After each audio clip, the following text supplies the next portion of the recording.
길거리 떡볶이를 파는 가난한 여대생에게 명품 코트를 입고 예쁜 머리띠를 한 꼬마 손님이 말했습니다. 우리 엄마랑 똑같이 생겼어요. 떡볶이를 적고 있던 여대생은 놀라 고개를 들었습니다. 꼬마의 눈에는 눈물이 가득 고여 있었고 그 얼굴에는 말로 다할 수 없는 그리움이 서려 있었습니다. 한창 웃으며 자라야 할 나이에 이 아이는 왜 이런 표정을 하고 있을까요? 이 작은 아이에게 어떤 사연이 있는 걸까요? 사연 시작 전 구독과 좋아요 눌러주시고 오늘도 끝까지 함께 해주세요. 그럼 이야기를 시작하겠습니다. 한겨울 저녁 6시 반 지하철 3번 출구 앞. 서울의 겨울바람은 칼날처럼 날카로웠고 최나리의 손가락은 이미 감각을 잃은 지 오래였습니다. 21살 간호학과 3학년. 낡은 검정 패딩 안으로 차가운 바람이 파고들었지만 나리는 떡볶이 솥 앞을 떠날 수 없었습니다. 빨간 국물이 부글부글 끓어오르는 소리, 김이 모락모락 피어오르는 모습, 이 작은 포장마차만큼은 따뜻했습니다. 나리는 냉동 어묵을 하나씩 꺼내 국물에 넣으며 하루 일과를 머릿속으로 정리했습니다. 아침 8시부터 오후 2시까지 병원 실습, 그리고 3시부터 지금까지 포차 준비. 손님이 몇 명이나 올까? 오늘은 금요일이니까 퇴근길 직장인들이 좀 더 오려나? 휴대폰이 또 진동했습니다. 서울대 병원 입금 안내, 미납금 482만 원. 1월 15일까지 납부 바랍니다. 나리는 화면을 끄고 얼어붙은 손으로 다시 떡볶이를 저었습니다. 482만 원. 이번 주까지 벌어야 할 돈.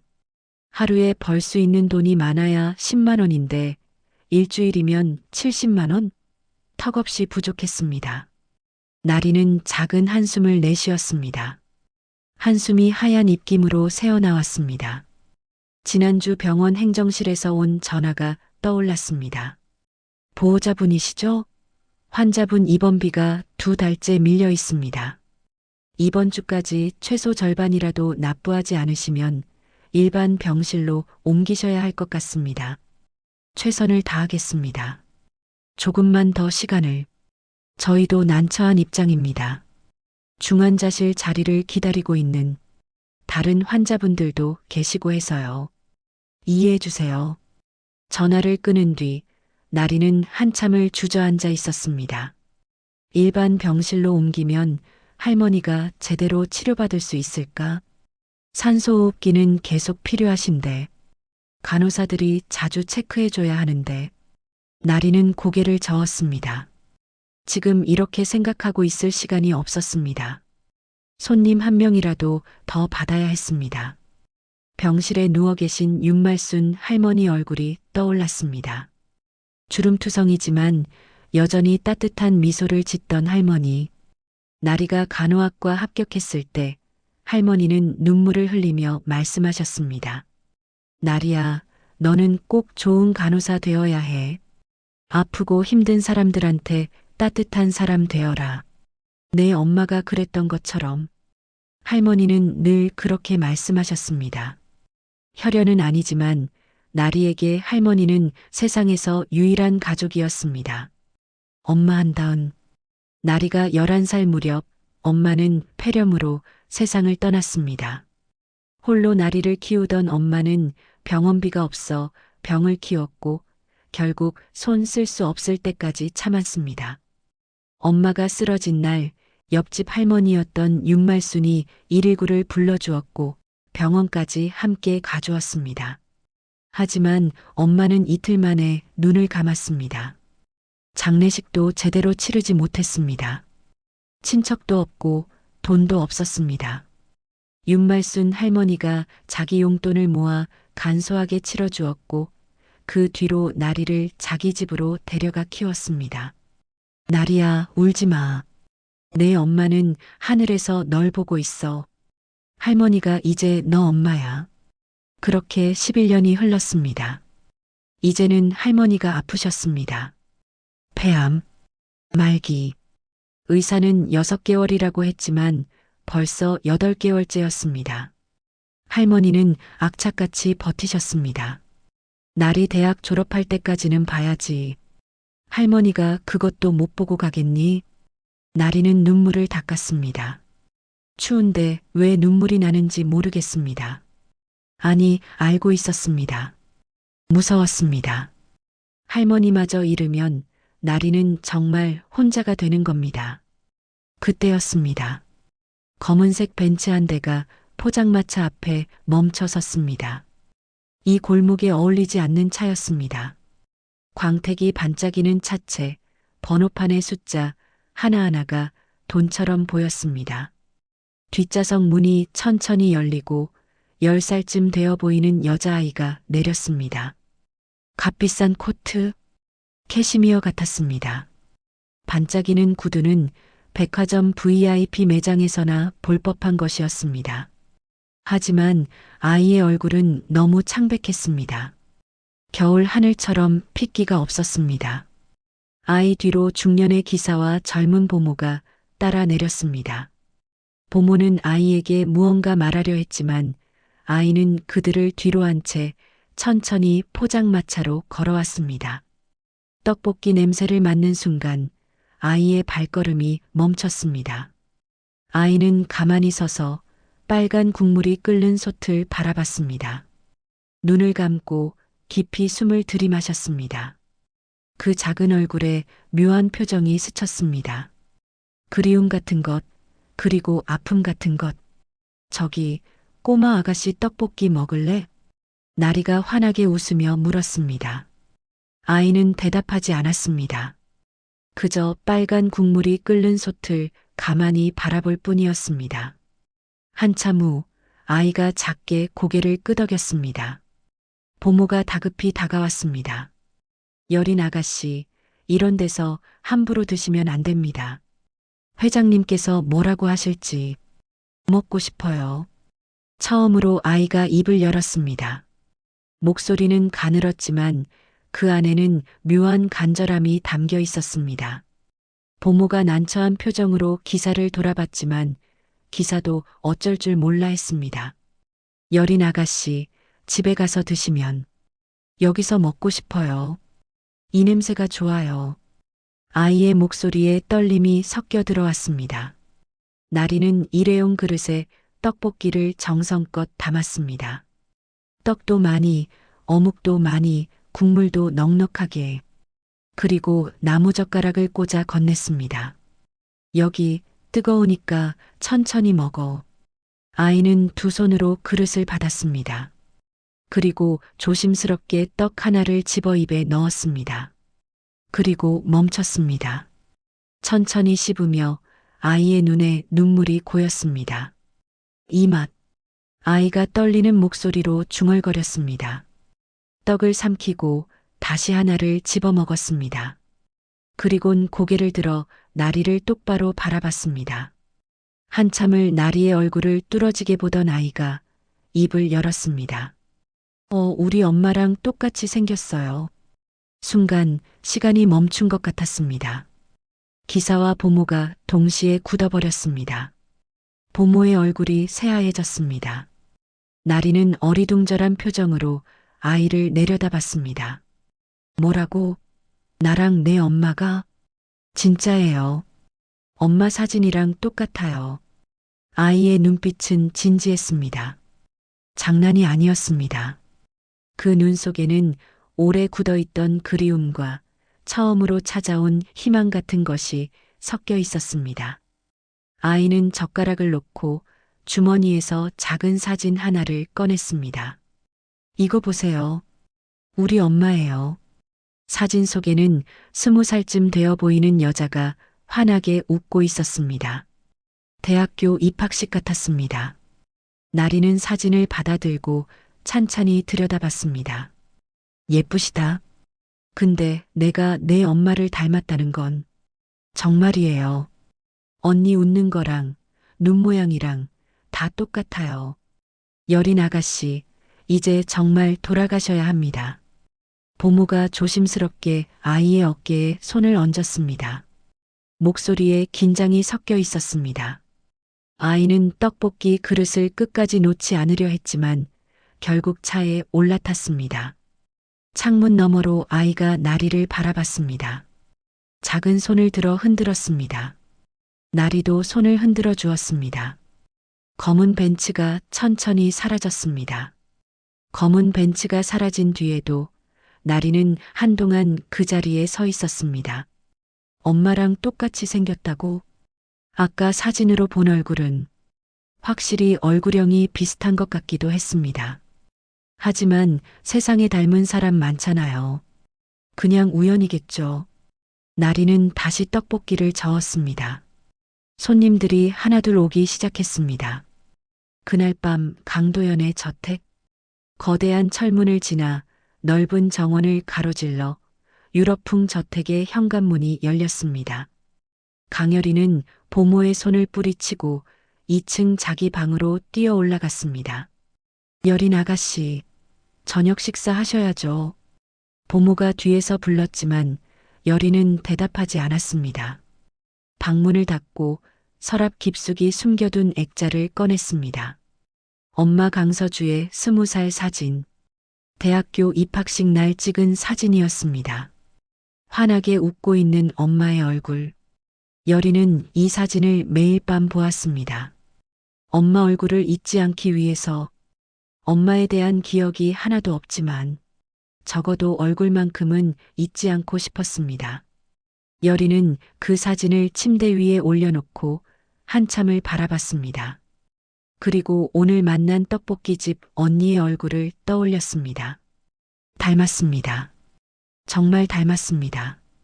엄마처럼 따뜻하게 웃던 얼굴, 엄마처럼 다정한 목소리, 그리고 무엇보다 엄마가 해줬을 것 같은 그 떡볶이. 여린은 사진을 꼭 안고 누웠습니다. 엄마, 나 오늘 엄마 닮은 언니 만났어. 맛있는 떡볶이도 먹었어. 작은 목소리로 중얼거렸습니다. 내일도 가고 싶어? 또 만나고 싶어? 여린은 밤새 잠들지 못했습니다. 눈을 감으면 떡볶이 냄새가 났고 그 따뜻한 언니의 미소가 보였습니다. 한편 1층 서재에서는 강도연이 창밖을 내다보고 있었습니다. 밤 11시, 서재의 불빛만 환하게 켜져 있었습니다. 도연은 브랜디 잔을 손에 들고 서울의 야경을 바라보고 있었습니다. 똑똑, 노크 소리에 도연이 돌아봤습니다. 들어오십시오. 집사가 조심스럽게 문을 열고 들어왔습니다. 회장님, 보고 올릴 일이 있습니다. 무슨 일입니까? 여린 아가씨께서 오늘 길거리 포장마차에서 떡볶이를 드셨다고 합니다. 도연의 손이 멈췄습니다. 브랜디 잔을 책상 위에 내려놓았습니다. 떡볶이? 그 아이가? 예. 지하철역 근처 포장마차에서 직접 사드셨다고 합니다. 최근 2, 3년간 어떤 음식도 맛있게 먹지 못하던 손녀가 길거리 음식을 먹었다는 게 믿기지 않았습니다. 이 아이를 위해 호텔 출신 요리사까지 고용해 다양한 음식을 먹이려고 노력했으나 겨우겨우 깨작대던 아이였습니다. 맛있게 먹었다던가? 예, 회장님. 김 기사 말로는 완전히 다 드셨다고 합니다. 도연은 잠시 침묵했습니다. 기쁜 일이었습니다. 손녀가 뭔가를 먹었다는 것. 하지만 동시에 알 수 없는 불안감이 가슴속을 파고들었습니다.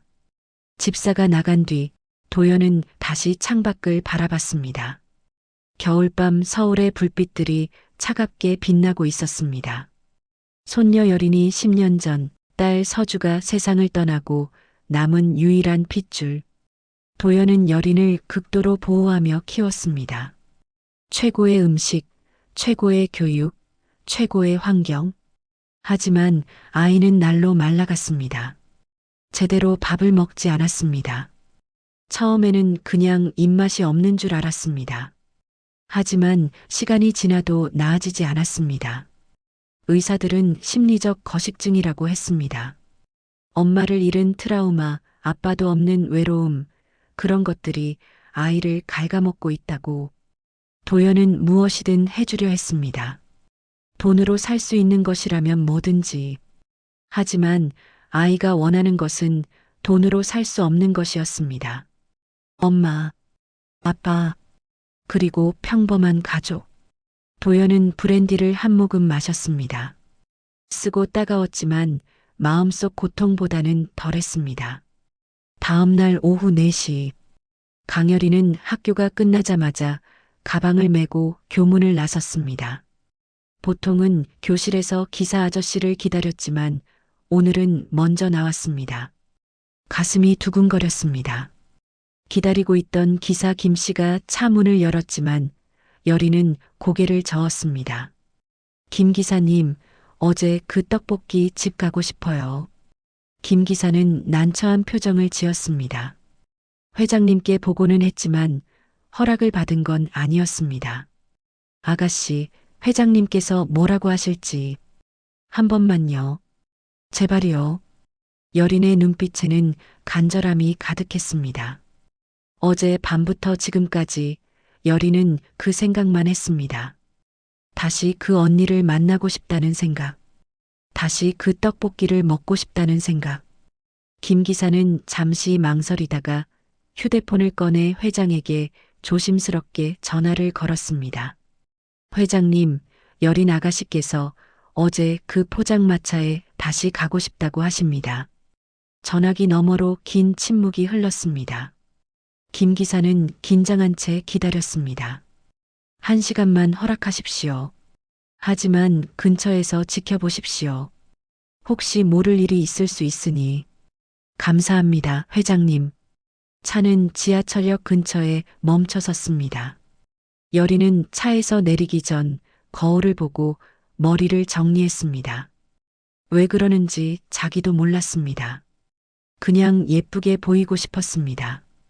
겨울 해가 기울어가는 시간, 포장마차 앞에는 벌써 나리가 준비를 하고 있었습니다. 오늘도 낡은 패딩을 입고 떡볶이 재료를 정리하고 있었습니다. 어제 그 꼬마. 나리가 여린을 보자마자 환하게 웃으며 손을 흔들었습니다. 여린은 그 미소를 보는 순간 가슴이 따뜻해지는 걸 느꼈습니다. 천천히 다가가 의자에 앉았습니다. 또 떡볶이 먹으러 왔어? 네. 좋아. 오늘은 특별히 어묵도 많이 넣어줄게. 계란도 넣어줄까? 계란이요? 응. 계란 넣으면 더 맛있어. 나리는 능숙한 손놀림으로 떡볶이를 끓이기 시작했습니다. 냉동 떡을 넣고 어묵을 넣고 고추장 양념을 넣고 설탕을 조금 넣고 여리는 그 모습을 뚫어지게 바라봤습니다. 언니의 손은 빨갛게 트고 갈라져 있었습니다. 추위에 얼었다가 녹기를 반복해서 생긴 동상 같았습니다. 하지만 그 손은 쉬지 않고 움직였습니다. 언니, 응? 손 안 아파요? 나리가 자기 손을 내려다봤습니다. 아, 이거 괜찮아. 익숙해. 핸드크림 안 바르세요? 핸드크림? 그런 거 바를 여유가 없어. 나리는 웃었지만 여리는 웃을 수 없었습니다. 자기 손은 매일 보모 언니가 고급 핸드크림을 발라주는데 이 언니 손은 이렇게 갈라져 있다니. 진짜 우리 엄마 닮았어요. 여린이 다시 말했습니다. 나리의 손이 잠시 멈췄습니다. 꼬마야, 내가 어떻게 내 엄마를 닮았겠어. 언니 21살이야. 너 몇 살인데? 10살이요. 그게 아니라 엄마 사진이랑 똑같다는 거예요. 여린의 목소리에 떨림이 섞여 들어왔습니다. 우리 엄마는요, 저 낳고 병원에서 안 나왔어요. 그래서 엄마 얼굴은 사진으로밖에 못 봤어요. 근데 언니가 진짜 똑같아요. 꼭 엄마가 사진에서 튀어나온 것처럼. 나리는 국자를 내려놓고 여린의 옆에 앉았습니다. 그랬구나. 그럼 엄마 기억이 하나도 없겠네. 네. 목소리도 모르고 냄새도 모르고 사진으로만 봐요. 여린의 목소리가 점점 작아졌습니다. 나리는 잠시 생각에 잠겼습니다.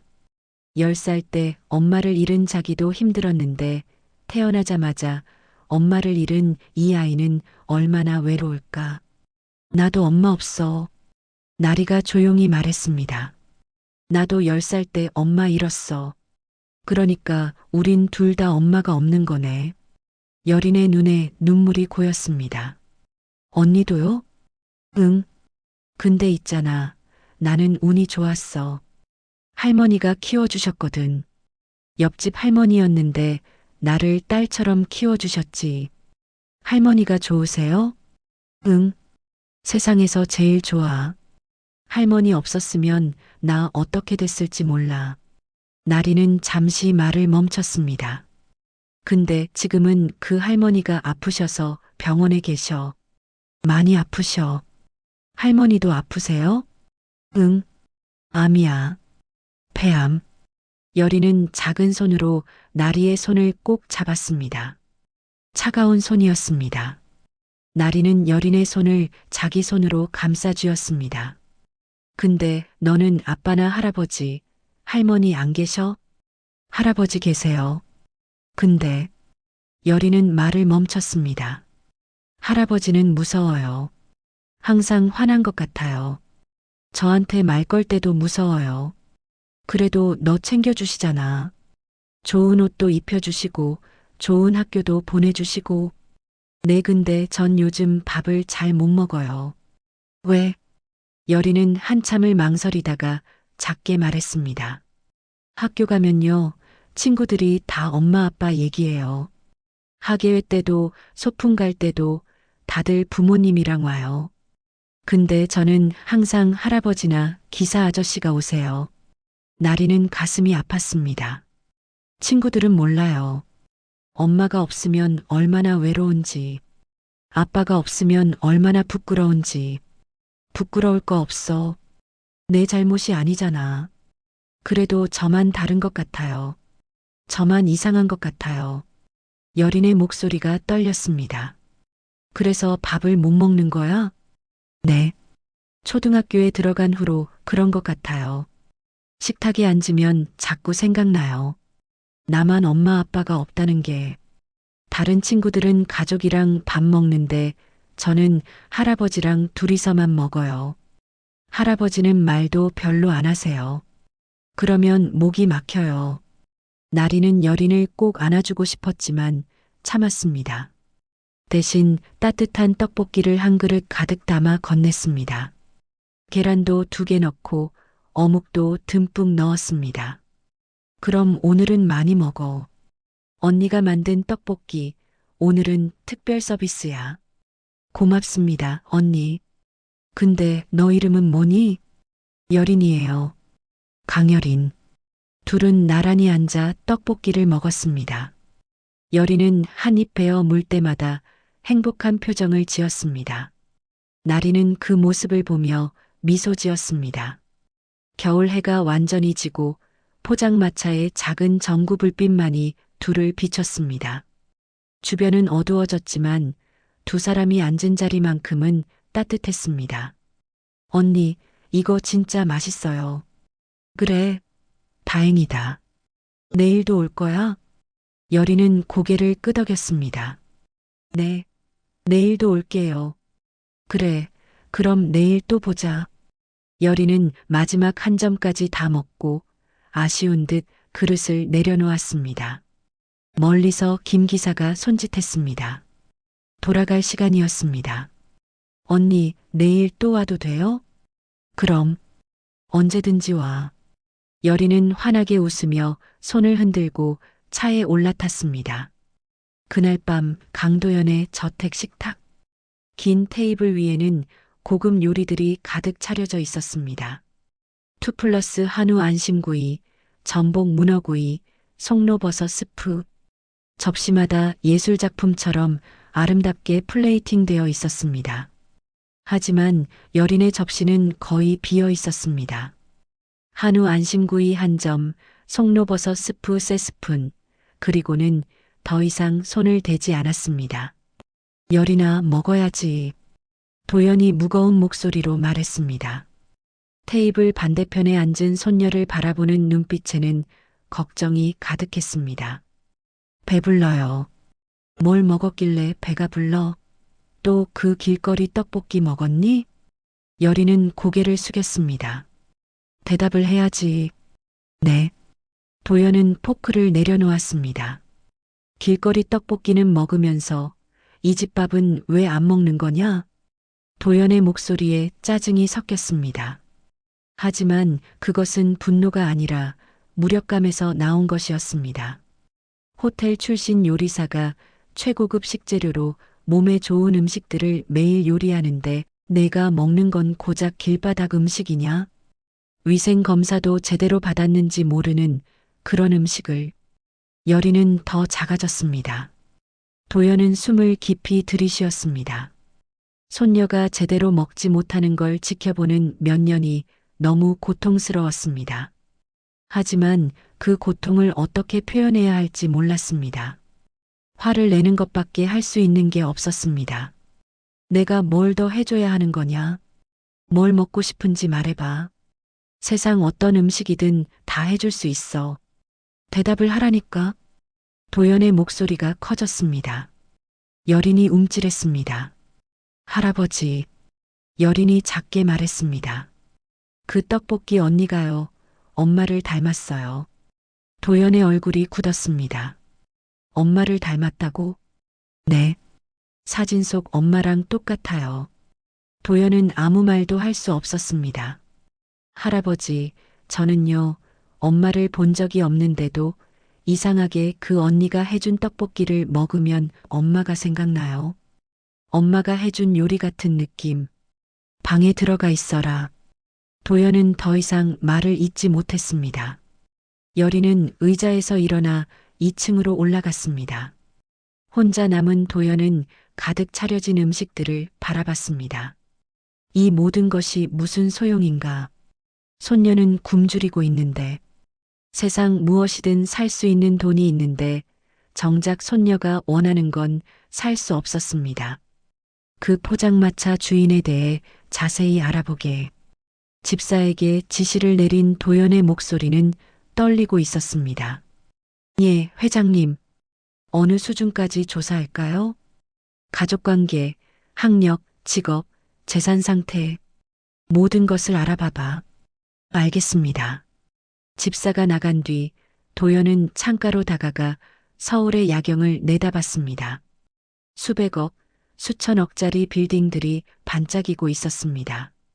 그중 상당수가 강성그룹 소유였습니다. 하지만 그 많은 빌딩이, 그 많은 돈이 지금 이 순간 아무 쓸모가 없었습니다. 도연은 주먹을 쥐었습니다. 사흘이 지났습니다.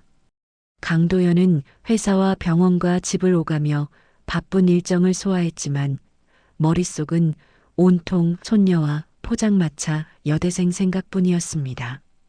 이사회에서 실적 보고를 받을 때도, 계열사 사장들과 미팅을 할 때도, 정부 관계자들과 만찬을 할 때도 마음 한구석은 늘 불안했습니다. 김 기사로부터 매일 보고가 들어왔습니다. 여린이 매일 그 포장마차를 찾아간다는 것, 그리고 그곳에서만큼은 밥을 잘 먹는다는 것. 도연은 묘한 감정을 느꼈습니다. 감사함과 동시에 질투 같은 것. 자기가 10년 동안 해주지 못한 것을 그 여대생은 단 며칠 만에 해냈습니다. 밤 11시 서재. 도연은 오래된 사진첩 하나를 꺼냈습니다. 먼지가 쌓인 가죽 표지. 언제 마지막으로 펼쳤는지 기억도 나지 않았습니다. 펼치자 젊은 날의 자신이 나타났습니다. 30대 초반, 아직 회장 자리에 오르기 전. 그때는 전무 직함을 달고 있었고 언젠가 회장이 될 거라는 기대와 압박 속에서 살았습니다. 그리고 그 옆에 환하게 웃고 있는 여자. 한다은. 21살의 다은은 아름다웠습니다. 화려하지 않았지만 맑았습니다. 가난했지만 늘 웃었고 도연에게 세상에서 가장 따뜻한 사람이었습니다. 그녀를 처음 만난 건 작은 서점에서였습니다. 도연이 경영학 서적을 찾고 있을 때 다은은 시집 코너에서 책을 읽고 있었습니다. 우연히 눈이 마주쳤고 그 순간 도연은 알았습니다. 이 사람이다라고. 저기, 실례지만 이 책 읽어보셨어요? 도연이 먼저 말을 걸었습니다. 평소 같지 않은 행동이었습니다. 아, 이 책요? 좋아요. 특히 이 부분이 마음에 들어요. 다은이 책장을 펼쳐 보여주었습니다. 시 한 구절을 손가락으로 짚으며 사랑은 소유가 아니라 동행이다. 참 좋은 말이죠? 그렇게 시작된 인연이었습니다. 하지만 집안은 그 사랑을 허락하지 않았습니다. 도연아, 우리 집안이 어떤 집안인데 저런 여자를 며느리로 들이냐? 집안도 없고 돈도 없고 배경도 없잖아. 아버지, 저는 다은이를 사랑합니다. 사랑? 사랑으로 밥 먹고 사니? 넌 강성그룹을 이어받을 사람이야. 내 배우자는 그에 걸맞은 사람이어야 해. 제가 능력으로 증명하겠습니다. 다은이와 함께라면 당장 정리해. 이건 명령이야. 아버지의 호통, 어머니의 눈물, 형제들의 조롱. 재벌가의 며느리 후보로 거론되는 여자들의 이름이 줄줄이 나왔습니다. 결국 도연은 비겁했습니다. 그날 한강변 벤치에서 다은에게 말했습니다. 미안해, 다은아. 우리 헤어지자. 왜요? 집안이 반대가 심해. 나도 어쩔 수 없어. 다은은 울지 않았습니다. 그저 조용히 고개를 끄덕였습니다. 알았어요. 도연 씨 입장도 이해해요. 다은아, 괜찮아요. 저도 알고 있었어요. 우리가 오래 갈 수 없다는 거. 다은은 일어서려다가 다시 앉았습니다. 잠시 망설이더니 입을 열었습니다. 도연 씨, 저 사실 할 말이 있어요. 뭔데? 다은은 한참을 침묵하다가 고개를 저었습니다. 아니에요. 아무것도 아니에요. 잘 살아요, 도연 씨. 그렇게 다은은 떠났습니다. 그게 마지막이었습니다. 2년 후 도연은 친구를 통해 다은의 소식을 들었습니다. 야, 너 다은이 소식 들었어? 무슨 소식? 딸 하나 낳아서 키우고 있대. 뭐? 글쎄, 이혼이라도 한 건지 아이를 혼자 키우는 것 같더라. 그 순간 도연의 머릿속이 하얘졌습니다. 하지만 도연은 외면했습니다. 자기 일이 아니라고, 자기가 떠나보낸 뒤의 일이라고 스스로를 속였습니다. 헤어진 뒤에 다른 남자를 만났겠지. 스스로를 설득했습니다. 아니, 설득하려 했습니다. 그 뒤로 다은의 소식은 들을 수 없었습니다. 도연은 집안이 정한 여자와 결혼했습니다. 하지만 그 결혼은 행복하지 않았습니다. 서로를 사랑하지 않았습니다. 그저 집안과 집안의 결합이었을 뿐입니다. 그래도 딸 하나는 얻었습니다. 강서주. 서주는 도연을 닮아 똑똑하고 자유로운 영혼이었습니다. 도연은 서주를 많이 아끼고 사랑했습니다. 그리고 서주에게만큼은 좋은 아버지가 되려고 노력했습니다. 하지만 역사는 반복되었습니다. 서주가 대학생이 되었을 때 평범한 남자를 만나 사랑에 빠졌습니다. 아빠, 소개하고 싶은 사람이 있어요. 누군데? 제 남자친구예요. 정말 좋은 사람이에요. 서주가 데려온 남자는 평범한 대학생이었습니다. 집안도 평범하고 미래도 불투명했습니다. 도연은 또다시 집안의 압박을 받았습니다. 재벌가 사위 자리에는 그에 걸맞은 사람이 와야 한다며 친척들이 심하게 반대했습니다. 도연은 고민 끝에 그 남자를 불렀습니다. 자네가 서주와 사귀고 있다고 들었네. 예, 회장님. 저는 진심으로 서주를 사랑합니다. 그 사랑이 진심이라면 서주를 위해서 떠나주게. 무슨 말씀이십니까? 자네와 서주는 어울리지 않아. 서주는 재벌가 딸이고 자네는 평범한 집안 아들이야. 그 차이가 결국 둘을 불행하게 만들 거야. 저는 상관없습니다. 서주만 있으면 5억 원을 주겠네. 서주 곁을 떠나주게. 그 남자는 결국 떠났습니다. 5억 원을 받고 서주는 그 사실을 알고 통곡했습니다.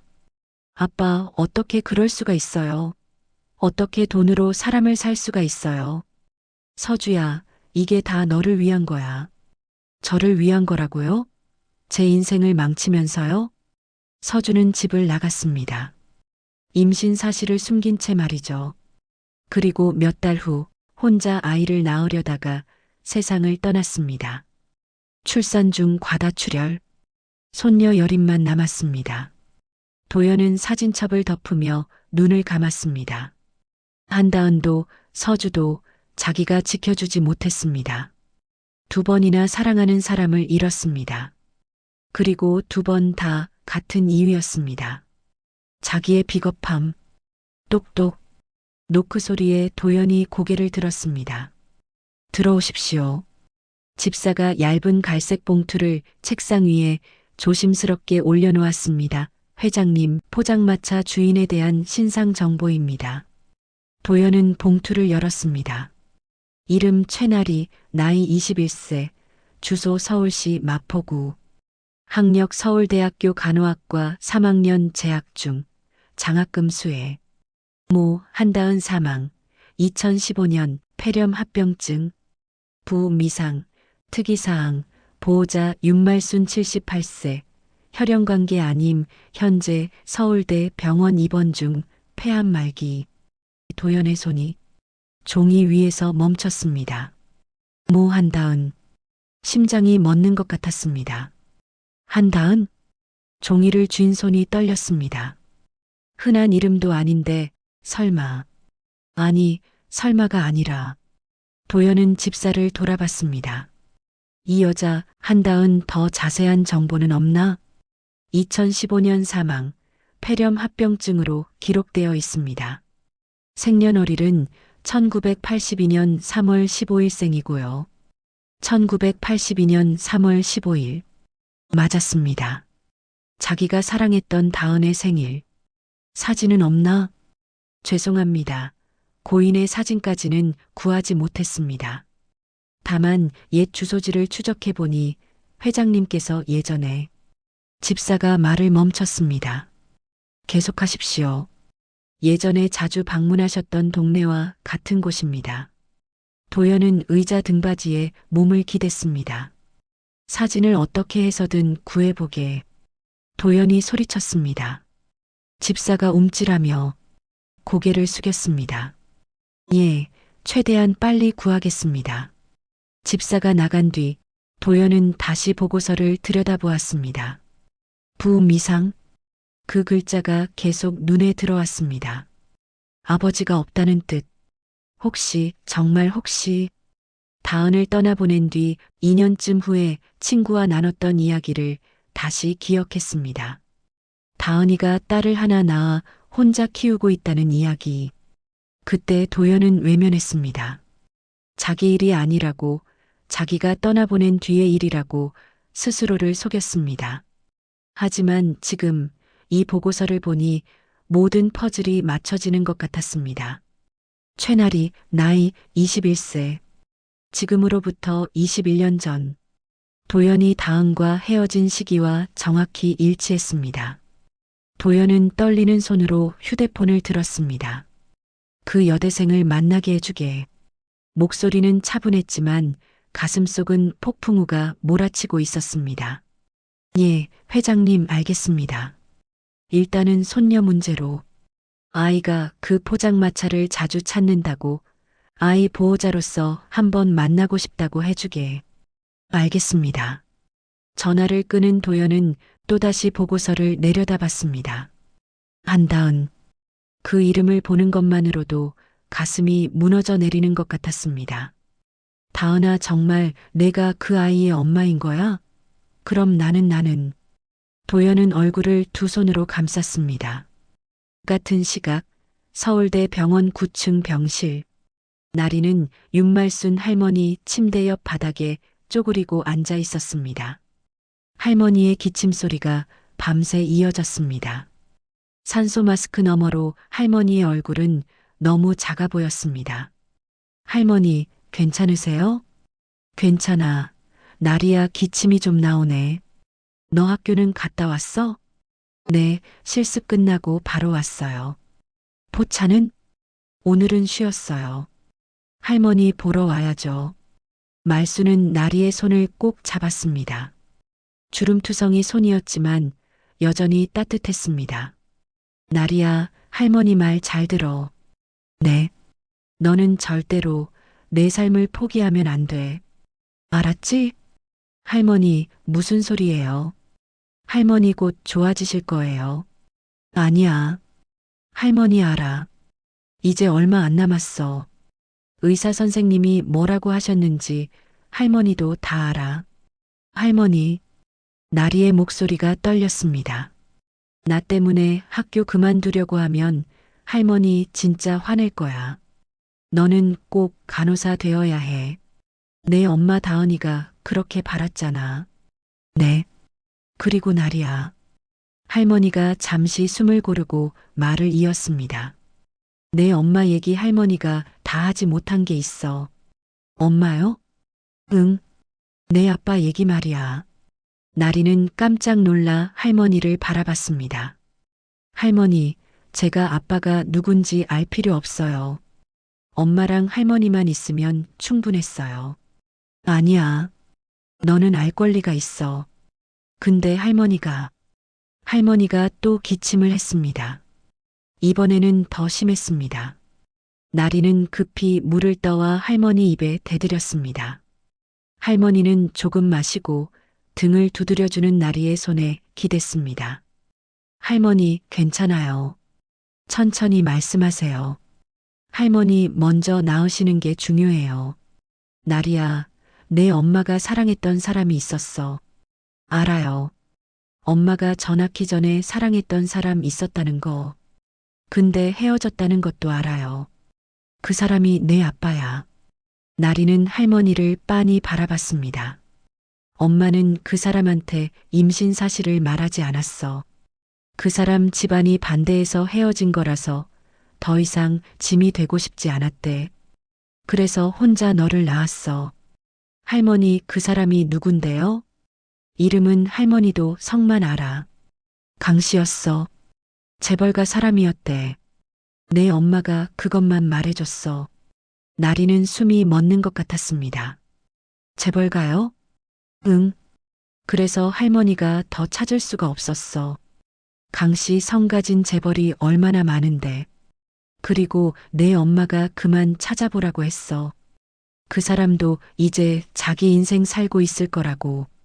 할머니는 잠시 숨을 고르고 말을 이었습니다.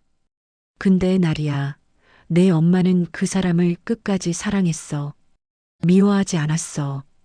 그저 안타까워했지. 서로 사랑했는데 함께할 수 없었던 게. 나리는 눈물을 닦았습니다. 그날 밤 나리는 병실을 나와 복도에 섰습니다. 창밖으로 서울의 야경이 펼쳐져 있었지만 나리의 눈에는 아무것도 보이지 않았습니다. 눈물이 주르륵 흘러내렸습니다. 할머니, 제발 조금만 더 곁에 있어 주세요. 담당 의사가 나리를 불렀습니다. 보호자분이시죠? 네. 환자분 상태가 많이 안 좋습니다. 솔직히 말씀드리면 이번 달을 넘기기 어려울 것 같습니다. 폐 기능이 많이 저하되었고 산소 포화도도 계속 떨어지고 있습니다. 나리는 고개를 끄덕였습니다. 이미 알고 있던 사실이었지만 의사의 입에서 직접 듣는 순간 무너져 내리는 것 같았습니다.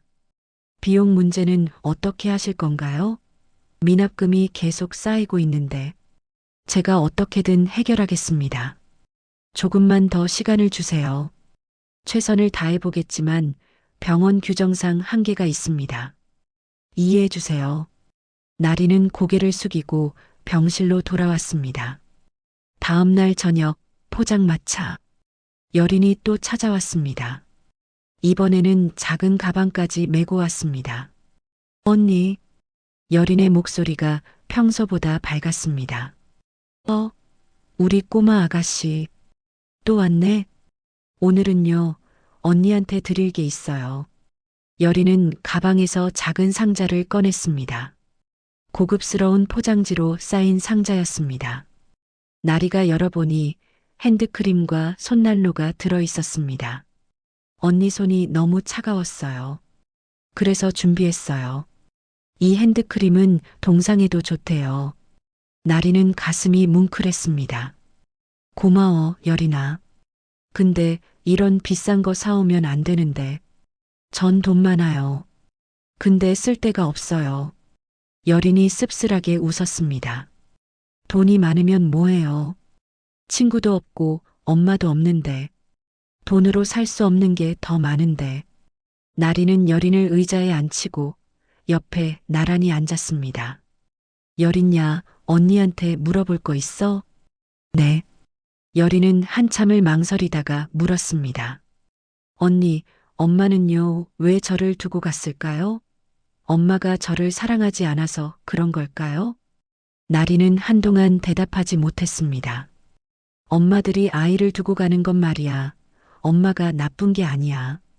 엄마가 사랑하지 않아서도 아니야. 그럼요.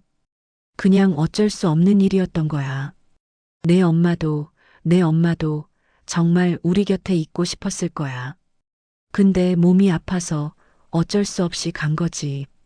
아이를 사랑했기 때문에 더 괴로웠을 거야. 그럼 엄마는 지금 어디 있어요? 하늘나라에 있어. 그곳에서 우리를 계속 보고 계실 거야. 그리고 응원하고 계실 거야. 우리 딸 잘하고 있네. 씩씩하게 잘 크고 있네 하면서 여린의 눈에서 눈물이 주르륵 흘렀습니다. 나리는 여린을 꼭 안아주었습니다. 울어도 돼. 엄마 보고 싶으면 울어도 괜찮아. 언니도 가끔 울어. 엄마 생각하면.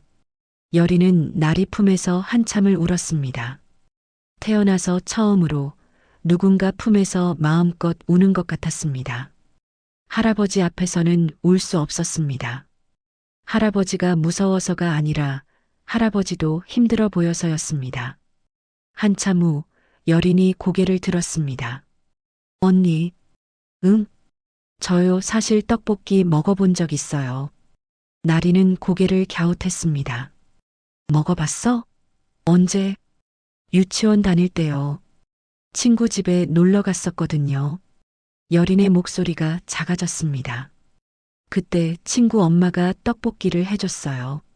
친구랑 친구 동생이랑 저랑 셋이서 식탁에 앉아서 먹었는데 여린은 잠시 말을 멈췄습니다. 너무 맛있었어요. 근데 맛있어서가 아니라 따뜻해서요.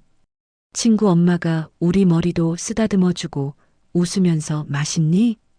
물어봐주고 그게 너무 좋았어요. 처음으로 엄마라는 게 뭔지 알 것 같았어요. 나리는 가만히 여린의 이야기를 들었습니다. 집에 돌아와서 할아버지한테 말했어요. 저도 떡볶이 먹고 싶다고. 그랬더니 할아버지가 요리사 아저씨한테 떡볶이 만들라고 했어요. 그래서 근데 그게 아니었어요. 요리사 아저씨가 만든 떡볶이는 예쁘고 맛있었지만 친구 엄마가 만든 그 떡볶이 맛이 아니었어요. 그 따뜻함이 없었어요. 여린이 나리를 바라봤습니다. 근데 언니 떡볶이는요, 그때 그 맛이에요. 친구 엄마가 해준 떡볶이 맛이에요. 그 따뜻함이 있어요. 나리의 가슴이 뭉클했습니다. 그래서 이렇게 자꾸 찾아왔구나. 네. 그리고 언니 얼굴도 엄마 사진이랑 닮아서요. 여린이 작게 웃었습니다. 엄마가 살아계셨으면 언니처럼 웃어주셨을 것 같아요. 언니처럼 떡볶이도 만들어주셨을 것 같고, 언니처럼 저를 안아주셨을 것 같아요. 나리는 여린의 머리를 쓰다듬었습니다. 우린 둘 다 엄마가 없거든. 언니도 너도. 네. 그럼 우리 엄마 없는 동맹하자. 서로 힘들 때 기대는 거야. 언니도 힘들 때 있어. 그럴 때 내가 힘이 되어줘. 여린은 고개를 끄덕였습니다. 나리는 주머니에서 빨간 펜을 꺼냈습니다. 그리고 여린의 손등에 작은 별 하나를 그렸습니다. 이게 뭐예요? 오늘 내가 용기 내서 여기까지 온 날 표시야. 울고 싶을 때 이 별 보면서 나 오늘도 잘 버텼다 생각해. 그리고 힘들 때마다 별을 하나씩 그려줄게. 그럼 너는 별이 가득한 손을 가진 아이가 되는 거야. 여린은 손등의 별을 한참 바라봤습니다. 언니, 저 떡볶이 먹고 싶어요. 여린이 처음으로 스스로 먹고 싶다고 말했습니다. 그래, 오늘은 특별히 많이 해줄게. 치즈도 넣고 계란도 2개 넣어줄게. 진짜요? 고마워요, 언니. 그날 밤 둘은 포장마차 뒤편에 나란히 앉아 떡볶이를 나눠 먹었습니다. 여린은 난생 처음으로 맛있다. 더 먹고 싶다. 이거 정말 좋아요라는 말을 제 입으로 했습니다. 멀리서 지켜보던 기사 김 씨는 이 장면을 사진으로 찍어 회장에게 보고했습니다. 사진 속 여린은 환하게 웃고 있었습니다. 10년 만에 보는 진짜 웃음이었습니다. 일주일이 흘렀습니다. 도연은 포장마차 여대생을 만나겠다고 했지만 연이은 이사회와 급작스러운 해외 출장으로 만남은 계속 미뤄졌습니다. 중국 공장 시찰, 일본 파트너사와의 협상, 정부 주체 경제 간담회, 회장의 일정은 늘 빼곡했습니다. 집사는 여러 차례 일정을 조율하려 했습니다. 회장님, 이번 주 목요일 저녁은 제게 원로들과 만찬이 있으십니다. 금요일 오후는 정부 인사와 오찬이 있으십니다. 그 뒤로 계열사 사장단 회의가 있으시고요. 도연은 조급했지만 어쩔 수 없었습니다. 강성그룹 회장이라는 자리는 그만큼 무거웠습니다. 다만 손녀 여린이 매일 그 포장마차를 찾아간다는 보고를 받으며 기묘한 예감이 가슴속을 맴돌았습니다. 그리고 그 예감은 생각보다 훨씬 극적인 순간에 현실이 되었습니다. 겨울은 더욱 매서워졌고 나리의 포장마차는 하루하루 더 힘들어졌습니다. 연말이 다가오면서 길거리 장사는 더 어려워졌습니다. 손님은 줄고 병원비는 늘어만 갔습니다.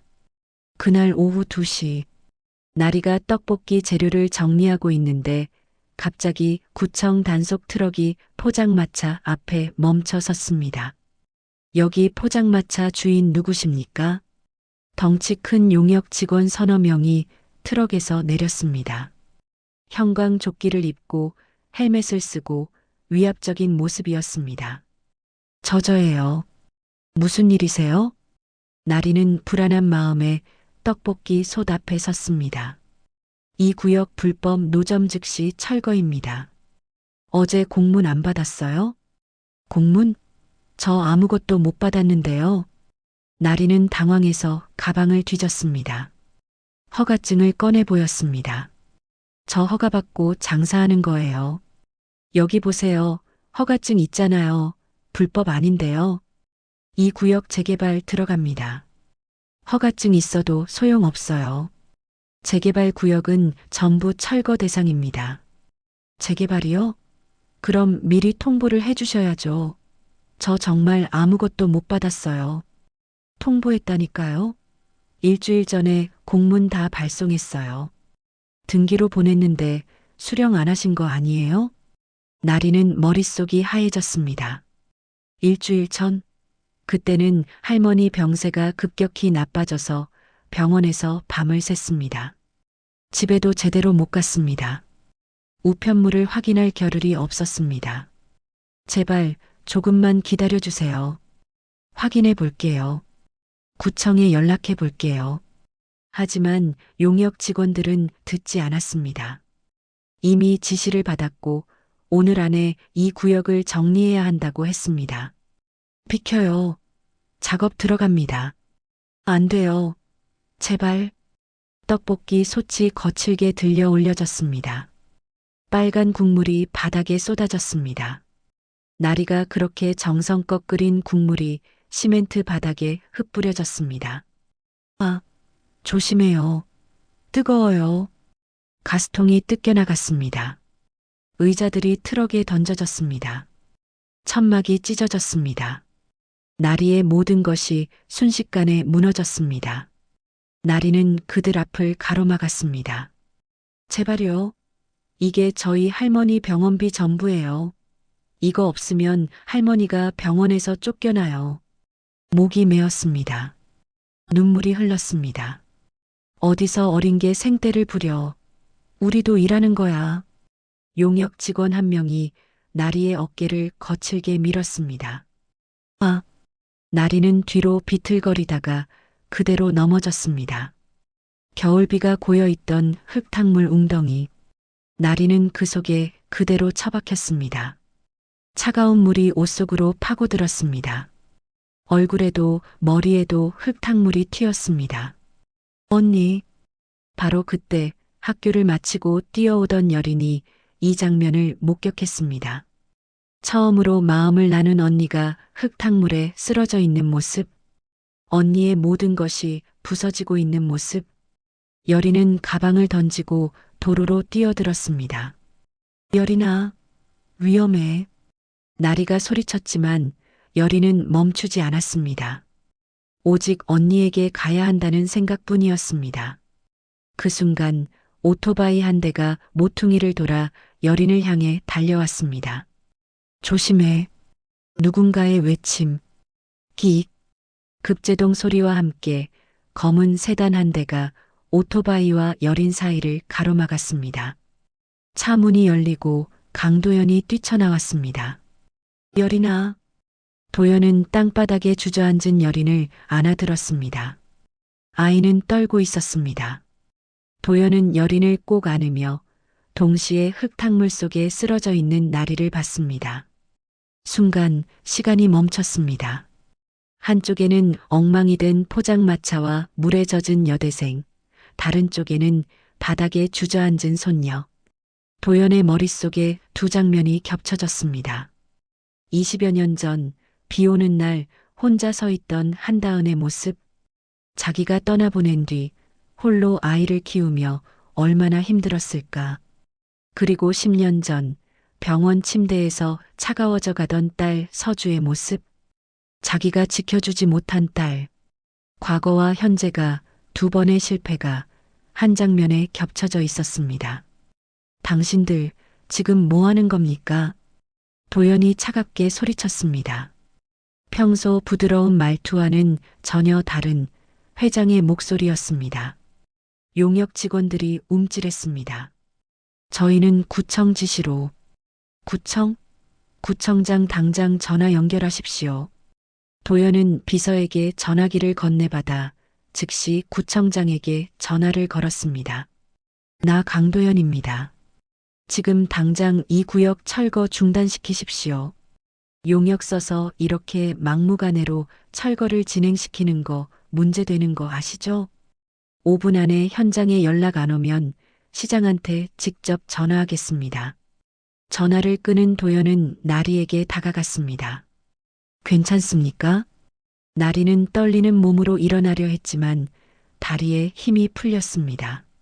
차가운 물에 젖어 체온이 급격히 떨어지고 있었습니다. 도연이 나리의 팔을 잡아 일으켜 세웠습니다.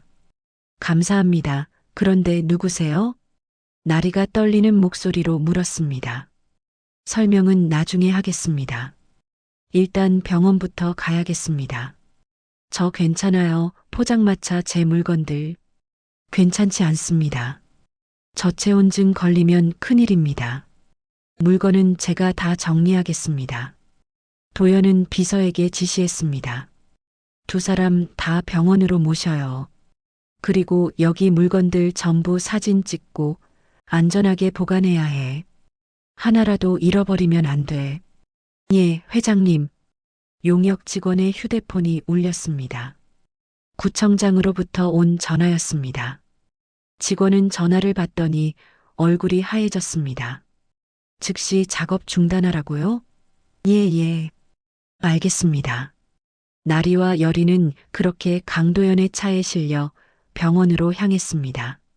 차 안에서 여리는 나리의 손을 꼭 잡고 놓지 않았습니다. 언니 괜찮아요? 많이 아파요? 응, 괜찮아. 걱정하지 마. 나리는 웃으려 했지만 몸이 너무 떨렸습니다. 이가 딱딱 부딪혔습니다. 도연은 백미러로 두 사람을 바라봤습니다. 손녀와 여대생이 꼭 손을 잡고 있는 모습. 여린의 손등에는 빨간 펜으로 그린 작은 별이 보였습니다. 과거와 현재가 두 번의 실패가 그리고 세 번째 기회가 한 장면에 겹쳐져 있었습니다. 병원 응급실. 나리는 저체온증과 타박상 치료를 받았습니다. 다행히 큰 부상은 없었지만 링거를 맞으며 체온을 높이는 처치를 받았습니다. 여린은 다행히 큰 부상은 없었지만 심리적 충격으로 떨고 있었습니다. 회장님, 두 분 다 큰 문제는 없습니다. 여대생분은 저체온증이 있어서 한두 시간 관찰이 필요하고 아가씨는 정신적 충격만 있으신 것 같습니다. 의사의 말에 도연은 안도의 한숨을 쉬었습니다. 고맙습니다, 선생님. 응급실 밖 복도에서 도연은 어쩔 줄 몰라 서성였습니다. 20여 년 동안 쌓아온 사업가의 냉정함도 재벌 회장의 카리스마도 지금은 아무 소용이 없었습니다. 어떻게 말해야 하지 뭐라고 말을 꺼내야 하는 거지. 1시간 후 나리가 병실에서 나왔습니다. 젖은 옷은 벗고 병원에서 준 환자복을 입고 있었습니다. 저 감사합니다. 덕분에 살았어요. 나리가 고개를 숙였습니다. 괜찮습니다. 당연한 일을 했을 뿐입니다. 도연의 목소리는 떨리고 있었습니다. 가까이서 보니 더 확실했습니다. 이 아이는 다은을 닮았습니다. 눈매, 코, 입술 모양, 심지어 말투까지. 그나저나 강성그룹 회장님 아니세요? 알고 있었습니까? 여린이가 할아버지 얘기를 했어요. 재벌 회장님이라고. 그리고 뉴스에서 본 적 있어요. 그랬군요. 침묵이 흘렀습니다. 복도를 오가는 사람들의 발소리만 들렸습니다. 도연은 용기를 내어 입을 열었습니다. 실례지만 한 가지만 물어도 되겠습니까? 네. 당신 어머니 이름이 혹시 한다은입니까? 나리의 얼굴이 굳었습니다. 눈이 커졌습니다. 어떻게 우리 엄마 이름을 아세요? 도연의 무릎이 풀리듯 꺾였습니다. 그는 복도 벽에 기대 주저앉았습니다. 얼굴을 두 손으로 감싸 쥐고 울음을 삼켰습니다. 회장님? 나리가 놀라서 다가갔습니다. 미안합니다. 정말 미안합니다. 도연의 목소리는 갈라져 있었습니다. 20년 넘게 쌓아온 회장의 권위도 체면도 지금은 아무 의미가 없었습니다. 저는 당신 어머니를 사랑했습니다. 오래전에. 나리는 그 자리에 얼어붙었습니다. 뭐라고요? 한다은 제가 젊은 시절 진심으로 사랑했던 유일한 여자였습니다. 하지만 저는 비겁했습니다. 집안의 반대에 못 이겨 그녀를 떠나보냈습니다. 도연은 천천히 고개를 들어 나리를 바라봤습니다. 그때 그녀가 임신했는 줄은 몰랐습니다. 2년쯤 후에 딸아이를 혼자 키우고 있다고 들었지만 하지만 저는 외면했습니다. 제 아이가 아닐 거라고 스스로를 속였습니다. 그게 얼마나 비겁한 것이었는지 그때는 몰랐습니다. 나리의 눈에서 눈물이 흘러내렸습니다. 그럼 제 아버지시라는 말씀이세요? 저는 확신할 수 없었습니다. 하지만 당신 엄마 이름을 듣고 당신을 보는 순간 알 것 같았습니다. 당신은 다은이를 너무 닮았습니다. 도연은 떨리는 손으로 주머니에서 오래된 사진 한 장을 꺼냈습니다. 젊은 날의 한다은, 21살 환하게 웃고 있는 모습. 이게 당신 어머니입니다. 제가 가장 행복했던 시절의 사진입니다. 나리는 사진을 받아들었습니다. 자기가 보던 엄마 사진과 같은 시기에 찍힌 것 같았습니다. 아니, 어쩌면 같은 날 찍은 사진일지도 몰랐습니다. 엄마, 당신을 보니 다은이가 보입니다. 똑같습니다. 웃는 모습도 말투도 심지어 손짓까지도. 도연은 다시 고개를 숙였습니다. 제가 만약 당신 아버지라면 저는 평생 용서받지 못할 죄를 지은 겁니다. 당신과 당신 어머니를 버렸습니다. 당신이 자라는 21년 동안 저는 아무것도 해주지 못했습니다. 나리는 한참을 아무 말도 하지 못했습니다. 분노해야 할지 슬퍼해야 할지 알 수 없었습니다. 머릿속이 복잡했습니다. 21년 동안 아버지가 없다고 생각하며 살았는데 갑자기 아버지가 나타났습니다. 그것도 재벌 회장으로. 할머니가 말씀하셨어요. 엄마가 사랑했던 사람이 강씨 성을 가진 재벌이라고. 근데 그게 회장님이었던 거군요. 윤말순 할머니 그분 괜찮으십니까? 건강히. 네. 9층에 입원해 계세요. 폐암으로. 도연은 잠시 눈을 감았습니다. 말순 할머니 제가 한번 뵈어도 되겠습니까? 왜요? 사과를 드려야 할 것 같습니다. 그분께도 당신에게도. 확인할 수 있나요?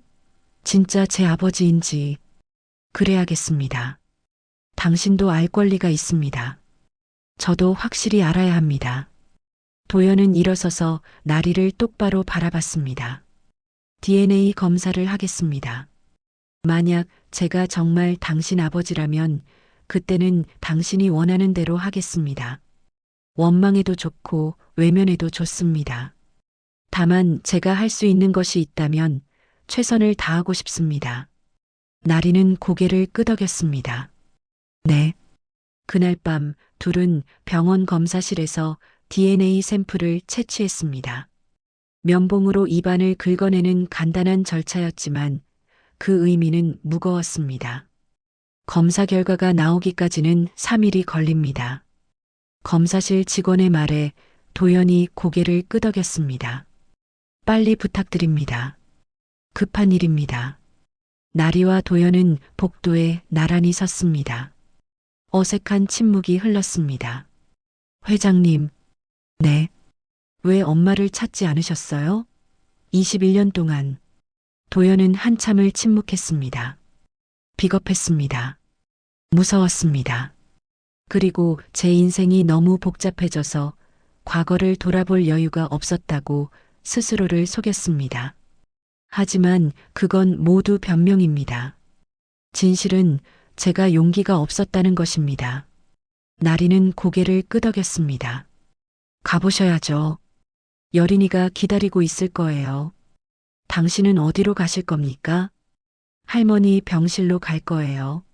할머니한테 얘기해야죠. 아버지를 찾았다고. 도연은 나리를 바라봤습니다.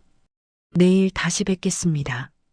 그리고 포장마차 물건들은 제가 안전하게 보관하고 있습니다. 걱정하지 마십시오. 고맙습니다. 둘은 서로 다른 방향으로 걸어갔습니다. 사흘간 나리와 도연은 묘한 긴장 속에서 시간을 보냈습니다. 도연은 나리에게 임시 숙소를 제공했고 윤말순 할머니를 VIP 병실로 옮기는 조치를 취했습니다. 나리는 처음에 거절했습니다. 안 됩니다. 이건 너무 과한 거예요. 과한 게 아닙니다. 이건 당신 어머니한테 못다한 마음입니다. 제발 받아주십시오. 제가 할 수 있는 건 이것밖에 없습니다. 나리는 도연의 눈을 봤습니다. 그 눈에는 진심이 담겨 있었습니다. 결국 나리는 받아들였습니다. 병원에서 나리와 도연은 말순 할머니 병실을 오가며 어색한 대화를 나눴습니다. 할머니, 이분이 저 도와주신 분이에요. 나리의 소개에 말순은 침대에 누운 채 도연을 빤히 바라봤습니다. 한참을 보더니 입을 열었습니다. 저 기억하십니까? 도연이 조심스럽게 물었습니다. 기억하고 말고. 다은이가 그렇게 좋아하던 사람. 사진으로 봤어. 말순의 목소리에 쓴웃음이 섞였습니다.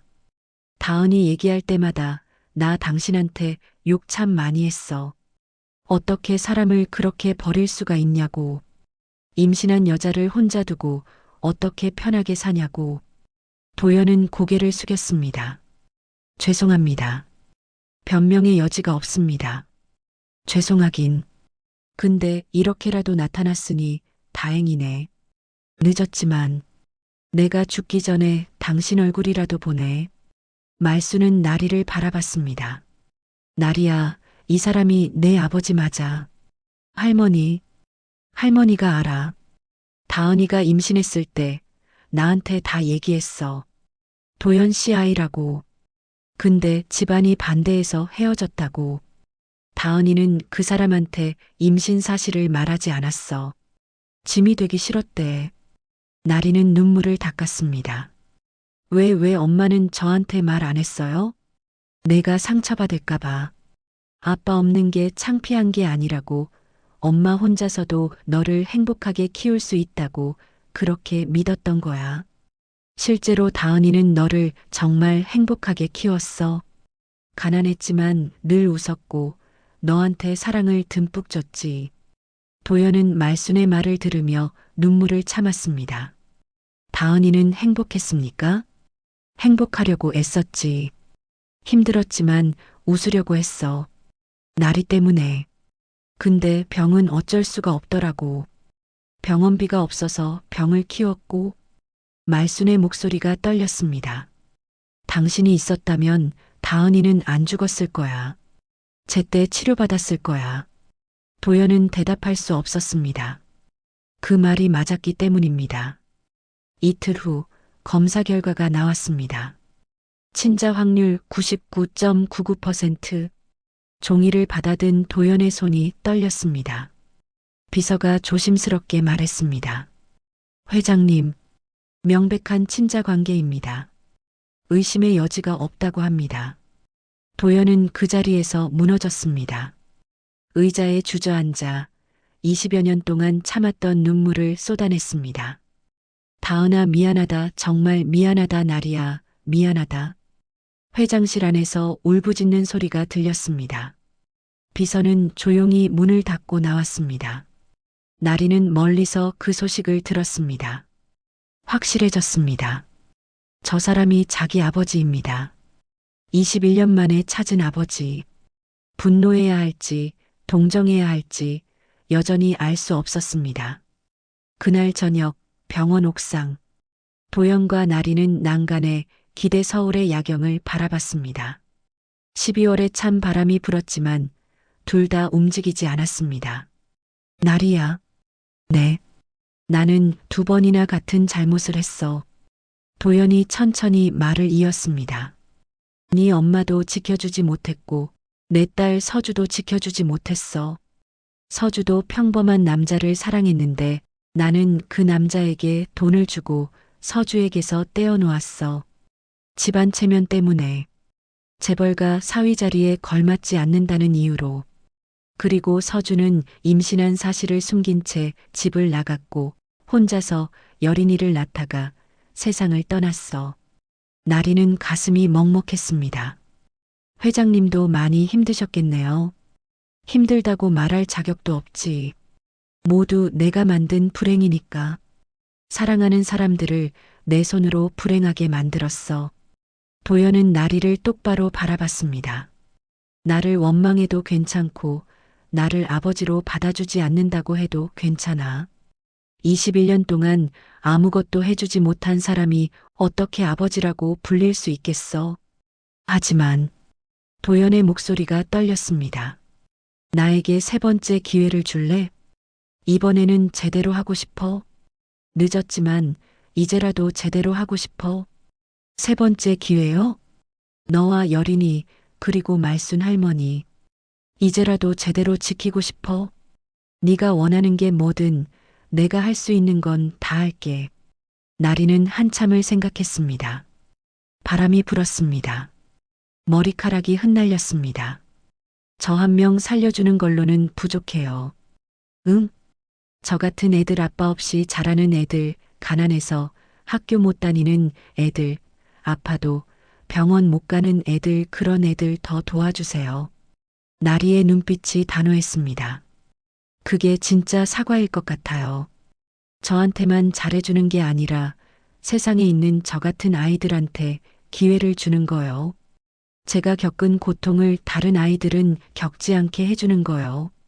도연은 깊이 고개를 숙였습니다. 응, 그렇게 할게. 약속해. 그리고 여린이 잘 보살펴 주세요. 여린이는 정말 좋은 아이예요. 외롭지 않게 해주세요. 도연이 고개를 끄덕이며 나리를 바라봤습니다. 네가 원하든 원하지 않든 너는 이제 내 딸이고 그리고 여린이의 이모야. 나리는 그 말에 가슴이 뭉클했습니다. 그날 밤 강도연은 일생일대의 결정을 내렸습니다. 재단을 만들기로 장학금과 의료 지원 그리고 한부모 가정 지원 재단을 이름은 옹기재단 모든 사람에게 옹기를 주자는 의미로 비서에게 지시를 내렸습니다. 내일부터 재단 설립 절차를 밟아주게. 초기 자금은 500억 원으로 시작할 거야. 그리고 매년 수익의 10%를 재단에 기부할 거고. 예, 회장님. 재단 이사장은 누구로 하시겠습니까? 내 이름으로 해줘. 내가 직접 책임지고 운영할 거야. 알겠습니다. 도연은 창밖을 바라봤습니다. 서울의 야경이 반짝이고 있었습니다. 다은아, 이제라도 제대로 할게. 우리 딸 잘 컸더라. 이제부터라도 내가 좋은 아빠가 되어줄게. 그로부터 석 달이 흘렀습니다. 봄이 왔습니다. 윤말순 할머니는 강성의료재단 산하 VIP 병동에서 최고의 치료를 받았고 기적처럼 건강을 되찾기 시작했습니다. 의사들도 놀라워했습니다. 환자분 의지가 대단하십니다. 이렇게 빨리 회복하실 줄은 말기 폐암 환자 중에서도 정말 드문 케이스입니다. 그럼 완치 가능성도 있나요? 나리가 불안한 마음에 물었습니다. 완치까지는 어렵지만 충분히 더 사실 수 있을 것 같습니다. 몇 년은 더 건강하게 지내실 수 있을 겁니다. 또한 도연은 약속대로 재단을 설립했습니다. 장학금, 의료비 지원, 한부모 가정 지원 프로그램. 첫 번째 장학생은 최나리 그리고 보육원 아이들 20명이었습니다. 회장님, 재단 첫 행사 준비 완료되었습니다. 다음 주 월요일이지? 나리에게도 연락되었나? 예, 참석하신다고 하셨습니다. 도연은 예전처럼 차갑지 않았습니다. 직원들도 비서도 그 변화를 느꼈습니다. 회의 중에도 웃는 모습이 보였고 직원들에게 먼저 안부를 묻기도 했습니다. 회장님이 많이 부드러워지셨어. 그러게. 무슨 일 있으신 거 아닐까? 좋은 일 있으신 것 같던데. 얼굴이 밝아지셨어. 직원들은 수군거렸지만 진짜 이유를 아는 사람은 없었습니다. 나리는 간호학과를 계속 다니며 주말마다 재단 봉사활동에 참여했습니다. 학교에서도 성적이 올랐습니다. 병원비 걱정이 없어지니 공부에 집중할 수 있었습니다. 나리야, 너 이번 시험 전체 2등이야. 축하해. 고마워, 지은아. 요즘 완전 달라졌어. 얼굴도 밝아지고 여유도 생기고. 무슨 좋은 일 있어? 나리는 웃기만 했습니다. 어떻게 설명해야 할까? 아버지를 찾았다고? 그 아버지가 재벌이라고? 믿을 사람이 없을 것 같았습니다. 예전 포장마차는 푸드트럭으로 변신해 보육원 아이들에게 무료 떡볶이를 나눠주었습니다. 도연이 직접 지원했습니다. 깨끗한 트럭, 위생적인 시설, 그리고 신선한 재료. 언니, 떡볶이 맛있어요. 더 먹을래? 네.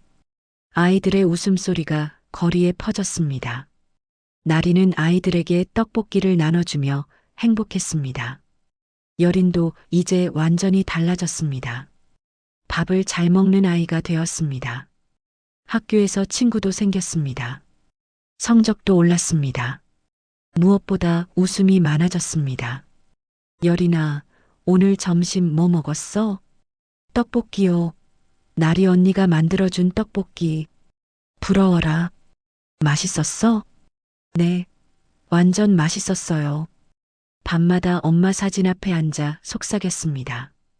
엄마, 나 이제 엄마 닮은 언니랑 조금 서툰 할아버지랑 같이 밥 먹어.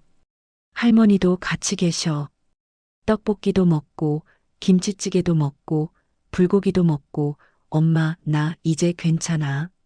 나 이제 행복해. 어느 따뜻한 봄날 오후, 강도연의 저택 정원에서 작은 파티가 열렸습니다. 이름하여 떡볶이 파티. 정원 한가운데 긴 테이블이 놓였고 그 위에는 나리가 직접 만든 떡볶이가 한가득 담겨 있었습니다. 보통 떡볶이, 치즈 떡볶이, 해물 떡볶이, 김밥, 튀김까지. 도현, 나리, 여린, 말순, 그리고 집에서 일하는 모든 직원들까지 전부 함께 둘러앉았습니다. 자, 다들 먹어요. 오늘 특별히 여러 종류로 만들었어요. 나리가 환하게 웃으며 말했습니다. 우와, 치즈 떡볶이다. 나 이거 제일 좋아해요. 여린이 신나서 소리쳤습니다. 할머니, 드실 수 있으세요? 그럼 이 할망구가 떡볶이 못 먹겠니? 어디 한번 먹어볼까? 나리 손맛이 최고야. 말순이 젓가락을 들었습니다. 예전보다 훨씬 건강해 보였습니다. 도연은 조용히 떡볶이 한 점을 집어 입에 넣었습니다.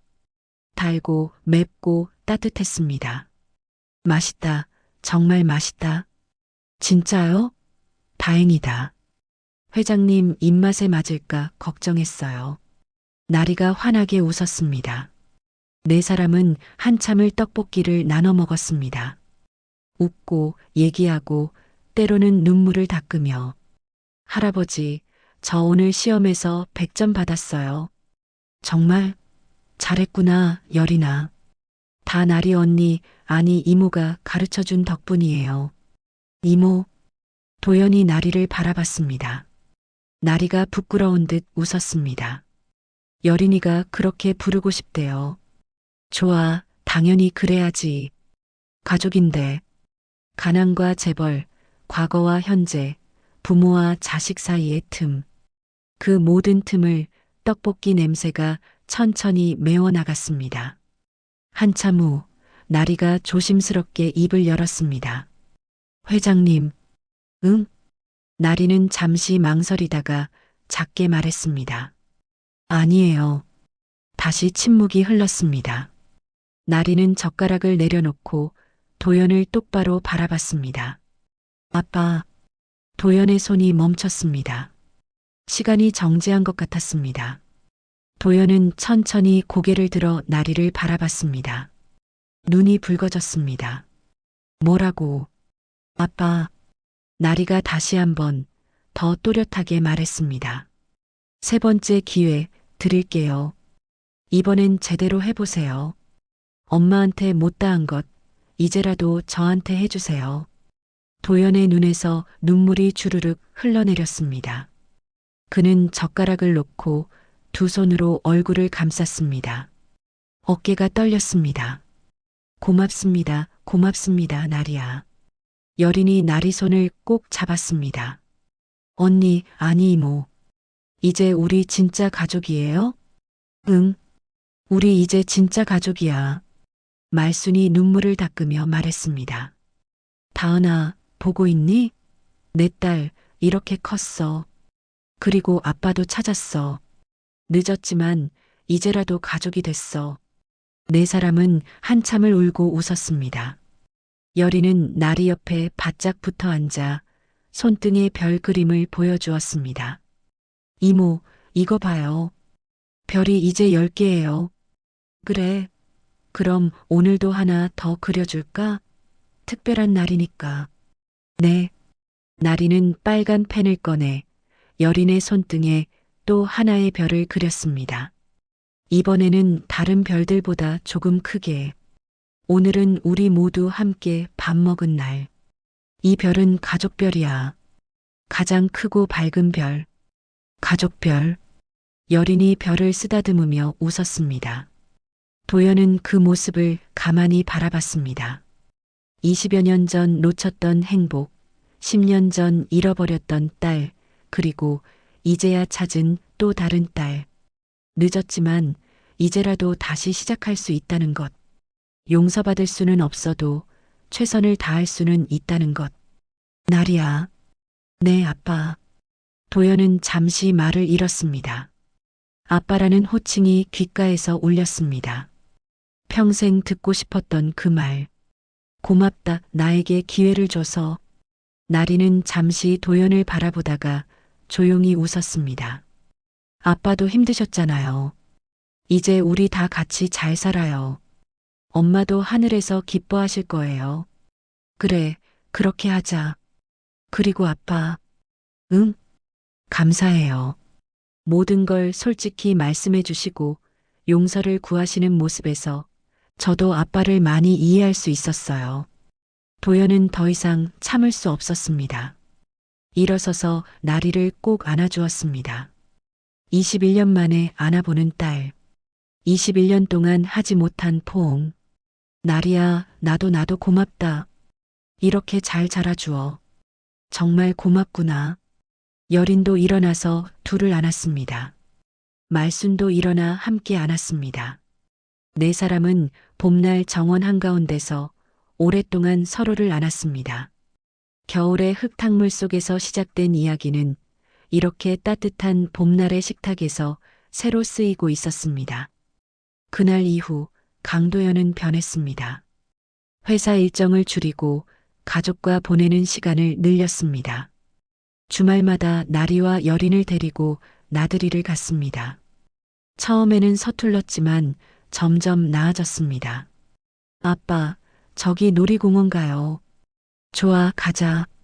이모, 저거 타고 싶어요. 그래, 같이 타자.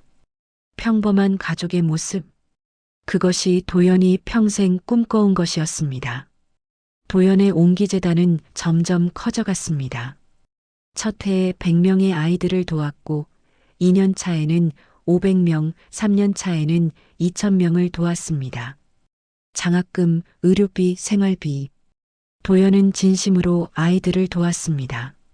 나리는 간호학과를 우수한 성적으로 졸업했고 서울대학 병원 간호사로 취직했습니다. 첫 월급을 받은 날 나리는 도연과 여린과 함께 예전 포장마차가 있던 자리로 갔습니다.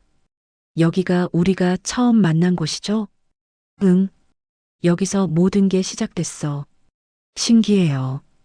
떡볶이 하나로 이렇게 인연이 되다니.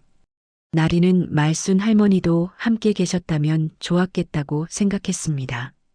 말순 할머니는 처음 진단을 받을 때는 6개월밖에 못 사신다고 했었지만 이후 2년 6개월을 더 사시다가 돌아가셨습니다.